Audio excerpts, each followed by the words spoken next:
I feel like in this video there's going to be a whole lot of hair tossing. Oh my gosh, my daughters would totally love this. But that's okay, because I promise it's going to be for a good cause. Hey guys, what's going on? It's Meshi with Path to Wellness with Meshi with another video. Welcome back. I hope you're having a wonderful day. In today's video, as you can tell by the title, we are going to be chatting and reviewing the company called Godai. In case you've never heard about them, they are an organic natural company that makes shampoo bars. And we're going to be reviewing them, and I will be showing you how the whole journey has been for me testing out their products. They recently got a hold of me and asked me if I wanted to give them a try because they know that I've been struggling with shampoo bars. So I said, of course, I will give them a shot, and then I can also share some of my thoughts of what worked and what didn't work. So if you wanted to see how it all went down, then just stay tuned and let's get started with the video. Okay, so first and foremost, let's talk a little bit about the company itself. So the company is based out of the US. They are in Salt Lake City in Utah, and they make shampoo bars, but they are shampoo and soap bars. So if you hear me like moving them, I have about 5 different ones. I already threw one of the boxes out because I could not keep it anymore. That's okay. It's not the box that matters, it's what's in the box. Actually, maybe I still do have the box. Hang on. I will say nothing will motivate you more to do a review video than watching an empty box and your eagerness to actually go and recycle it. Okay, so I have their... Ooh, this is unscented? Oh, that's good to know. Okay, so I have 5 of their products that I have tried out. I have been testing them extensively for about the last month or so.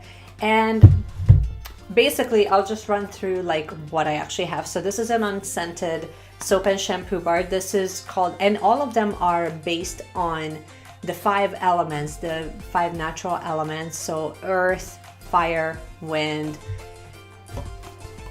water, sky. There we go. I think we've covered it all. Yes. So this one is earth, and it is a natural exfoliator. It has French clay, organic sugar, and organic shea butter. It's unscented, and they have palm oil, sunflower oil, coconut oil, safflower sugar, jojoba oil, shea butter, and rosemary extract. So a few of their products actually do have essential oils in them. So in case you are finding yourself to be a bit more sensitive with essential oils, then just keep that in mind. I have had a chance to, so this is currently what I'm using. This is what I washed my hair with. I will be inserting clips on an ongoing basis in this video because the way that my hair looks right now versus how it looks as I'm drying it, I have consistently the same problem. And if you've seen any of my previous shampoo bar reviews, then you will know exactly what I'm talking about. So let's talk a little bit about the company. Basically, they are 100% natural, GMO-free, vegan, and cruelty-free, which I appreciate that. They are using basically old Chinese philosophies to sort of create their products. So there's definitely a very holistic approach to how they look at skincare and wellness in general, which again, all of those things, they're so wonderful. And I think that, we definitely need more companies out there like that. Now, as far as ultimately, you've clicked on this video, so I don't want to waste your time. You're wondering, does it work? And it does. If I'm comparing this, and I'm not going to be doing this as a comparison video, but I mean, experience-wise, to give you an idea, how does it fare with Lush bars? How does it fare with, Chagrin and Valley Soap and Self Company? You will find that the sudsing is definitely on point with all of them. It's very, very consistent. The ingredients are cleaner than Lush, so you're not looking at any SLS from what I could tell. What I will say is that out of all 5, I'm only up to about 1 or 2 of them that are actually not like super moisturizing. And the reason why I say that, and for most of you with dry hair, this might totally be on point, and that's exactly what you're looking for. For me personally, I need something that will also get rid of some of the oils. Basically, whenever I'm washing my hair, keep in mind my hair is now long, and it's a lot longer than it has been in my previous shampoo bar video. So my hair is long and it's thick.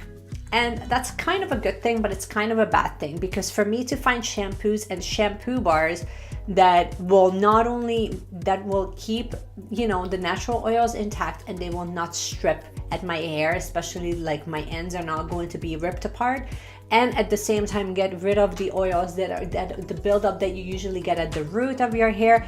That's sort of where my challenge lies. And while I appreciate companies that are creating a lot of natural products that are better for you, better for the environment, we're not creating like a cycle of toxicity, and also their packaging is much better. All of those things are well and positive. Now, as far as like, and I think that you will find that this is such a process. I don't know why I'm rambling about this. Get to the point. I'm finding that their products are excellent. The sudsing is on point. I'm able to clean my hair. I usually wash my hair 3 times, usually one general wash. And then after that, I kind of just bring the length over to one side, and I really concentrate it right around the ends. And then once I just kind of go under and I go at the top, and I really massage my roots so that those oils can get lifted and washed away. So that's sort of my process. First of all, I mean, if you have long, thick hair, you already know that that's not going to be like a quick rinse and then you're good to go. You definitely do need to work with any of the shampoo bars whenever you're washing your hair, because obviously your hair will look totally different at the ends than they do at the roots. That's just reality of it. So that's more of a long hair issue than it is a shampoo bar issue. Now, as far as the company is concerned, I think that you would love their products. I think that especially if you have long hair, thicker hair, just understand that especially if you're transitioning from traditional shampoos to shampoo bars, that's already going to be like, you need to give yourself a little bit of a grace period, because your hair will kind of go through some funky things, which I mean, I have definitely noticed with mine that I needed to wash my hair longer, and I needed to massage my scalp a little bit longer than I normally would with just a traditional liquid shampoo. Having said that, I like their products. I think that they are great. Price point wise, they are definitely cheaper than what you would pay for Lush and what you would pay for, and well, they're kind of equal to the price point with Chagrin & Valley. Product wise, like these are all 4-ounce bars. I believe that this is actually their sample set, where they send you 5 different shampoo bars and then you can kind of test them out. They're generous sized. I mean, hang on, let me show you one of them. Let's just take a look. So like it's not tiny, like this is, you know, like it fits right in my hand. It's not a small size shampoo bar, so this lasts you a while. Each of them smell different. So this one, the one that I just opened up, it's fire, so it has rosemary, lemon, and avocado oil. You can definitely smell the rosemary in this. Then I'm currently using wind, so I mean, I left it in the bathroom because I'm using it. This one has organic rice bran, turmeric, and ginseng. This one I believe is actually, is this the one that's unscented? No, it's not. This one is not unscented. And then the one that I was using before that is water. It's it's called Renewing Hydration. So this one is organic almond oil, shea butter, and cocoa butter. This one I had to really watch it with, because here with water, I don't know.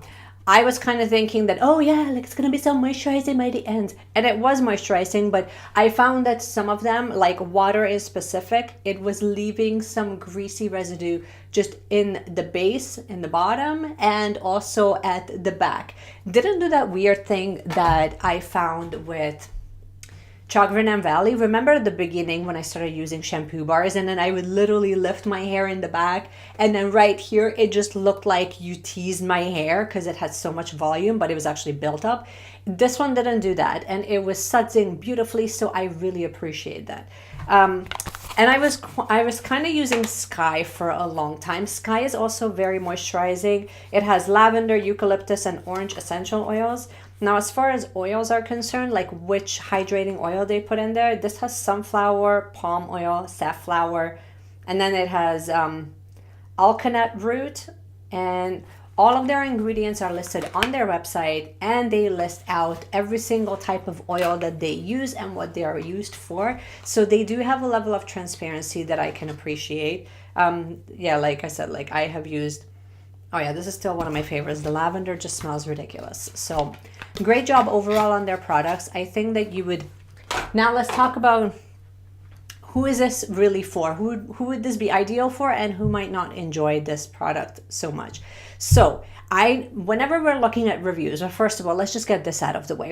First of all, number one, it's not sponsored. Second, whenever I see people talk about brands, I always feel like it's either one of two things. They're either like obsessed with a product, or they just feel like they need to tippy toe it if their opinion is not the most positive.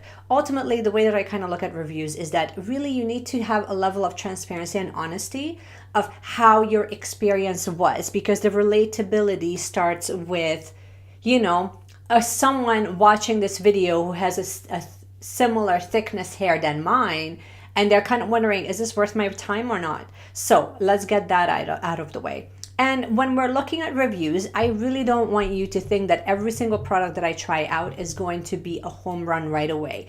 I think that this product is going to be very suitable if you are transitioning out from using shampoo, like bottled shampoos, especially really toxic ones, to you wanted to kind of move more into the natural, more greener alternatives that is not going to leave a ton of residue in your hair, and it's overall not creating, brain injuries. And you want to be conscious of like what you're putting on your hair and then what's going to be getting absorbed into your bloodstream. So shampoos and shampoo bars and soaps are definitely one element of that. So we kind of talk a lot about that. Now, can you test these guys out on the EWG website? I think you should.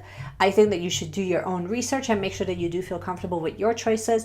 I felt comfortable trying them out, and honestly, I figured I've tried way more toxic products than these guys. They're not toxic, by the way, so I don't know why I'm dwelling on the whole toxicity thing. But what I want you to understand is when you are transitioning out from using conventional shampoos, then I think that this would be a really nice transitional step. Maybe this would be your end result. I don't know. For me personally, I had to be really careful of which one I gravitate towards, because some of them still left residue in my hair. Now, to me, after 3 washes, I really don't want any residue. I don't want to come back and fix it with a dry shampoo. I don't think that you should have to with freshly washed hair. Could it be maybe a technique or the way that I'm washing my hair? I don't know, but by the time that you have to work that hard to get just basic oils off your hair and you need like special instructions, then to me it's kind of not worth it. You know what I mean? Like there's so many other products and companies out there that will do exactly what they say that they will do, and they will do the thing that you need them to do without having to jump through all the hassles. So now, are all of them working the same? No, they're not. Like I said, I'm currently using the green one, which is Wind. So this one has, no, it's not this one. No, I'm using the unscented one, the one with clay and sugar and shea butter. This one is working great on my hair. It could just be because of the exfoliating element. And I mean, on my hair, I'm not noticing the exfoliation. Let's be real about that. But I know that clay is definitely more of a drying agent. It's definitely going to be something that will be absorbing a lot of the oils. So it could be just that's helping my hair quite a bit.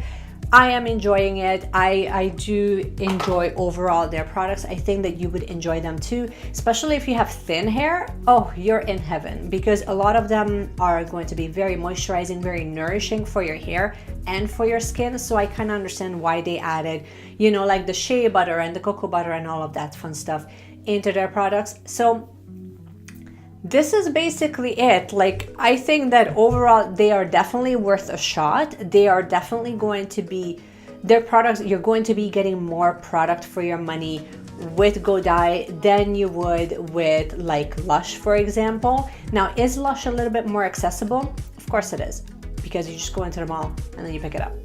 Like, Lush is a larger company, but just because you're bigger doesn't mean that you're better. And so I encourage you to at least give these guys a try, see how it works for your hair type. It's definitely working a whole lot better for me than some of the other ones that I have tried. And honestly, I was just looking to really transition out from, you know, a shampoo bar that was using SLS. So like there's that, and I think that we have achieved that with these shampoo bars. This is basically all I wanted to share with you. I will just hop you over to the clips where I kind of try them out, and then I will walk you through which one it was that I was trying out and how it was kind of showing. I do have footage from both my phone and from my camera as well. So there is going to be a little bit of a quality difference, but I think that you kind of get the gist of it. All right, I wanted to give you guys a quick update on the Godai shampoo bar. I just finished, well, not really finished, but I'm like halfway done spraying my hair. No, washing my hair and drying it. So I still have to do the top, obviously. This side, totally fine, but keep in mind that this side, obviously it's not that much. This is the part that I constantly have trouble with. So let me just grab a mirror so I can kind of walk you through it. If you go here, fine, and it's clean and no problem. It's not too bad. If you lift, like right around here, this is like right around here. This is sort of where I generally have more trouble. And then obviously underneath. It's not too bad today, but it's usually right around here that it's not, it almost feels like it doesn't want to, well, right now it actually dried up quite nicely, so it's not too bad. I will show you how it looks when it's completely styled, because obviously I still have to blow dry the top portion, but this is generally the area like underneath here where I have the most amount of trouble. Okay, I'm about halfway done blow drying my hair. I'm using the Godai, and look, I washed my hair 3 times. And if you look here at the roots, and right here, I don't know if you can tell, it still looks greasy. This side is okay. See how it flows really nicely? But on this side, even underneath, look. Thank you so much for joining me for another video. I really appreciate it. I hope that you have found this helpful and useful. If you did, then you can give me a thumbs up. You can also subscribe to the channel if you are brand new here. We usually chat about 3 times a week on this channel. Sometimes we talk about green beauty and we review some products so that you end up saving some of your money. And sometimes we kind of go into spiritual practices and we talk about how to manage your stress, your anxiety, your overwhelm. So we kind of go into a few different topics, ultimately kind of funneling back into the same thing of how to become more conscious as a consumer, how you can become more conscious as a human in general. So because we go into a few different topics, you might not actually know what's going to be coming up and when. So what I usually do is I release a recap email every single Sunday where I give you the best summaries of each of my videos, and I will show you what's going to be coming up next for the following week. You know, that way you don't miss anything. So if you wanted to sign up, link is down in the description, so you can sign up completely free and complimentary. And in the meanwhile, I hope that you're having yourself a wonderful day, and just keep seeking, you guys. And let me know in the comments if you have tried anything from Godai and what was your experience. I would love to hear from you. And keep shining your light, you guys, because you're just so much more powerful than you think. And I will see you guys again in my next video. Bye.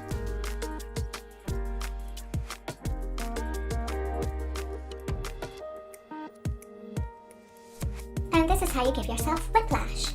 And then after that, you come and see me. And then we massage it away. And maybe use some ice. Maybe.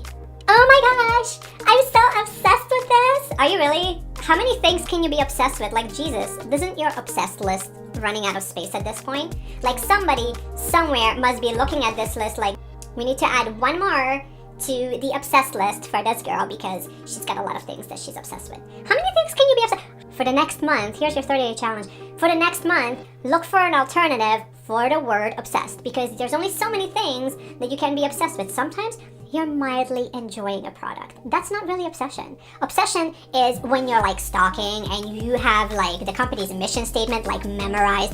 You know why they chose like the pattern that they did. You even know the owner. You probably go over to the owner's like Sunday dinner. You know their children and their nephews. You know the nephew's like favorite toy. That's obsession. Congratulations. You have achieved obsession title and obsession status. But when you like try like a lip gloss or like a shampoo bar and you're like, smells nice. That's not obsession, people. I'm sorry to say that's not obsession. So stop using the word obsession because I'm gonna have to go over and slap you. Or just somebody in my behalf will be sent over to you and they'll be slapping you. I mean, honestly, how much obsession can you get over a shampoo bar or a lip gloss? You know what you do with your lip gloss? You put it on your lips. And you know what they do? They make it shiny. Get over it. I mean, okay, maybe just enjoy it a little bit because then, you know, like your husband buys you flowers when you wear like a certain color, but still, that's still not obsession. I'm sorry. If you still don't know who the owner of that company is or you're not invited to their Sunday dinner, then you're not obsessed. I'm sorry. I watched the movie Obsessed and that's not you. So I'm just saying. Okay, bye.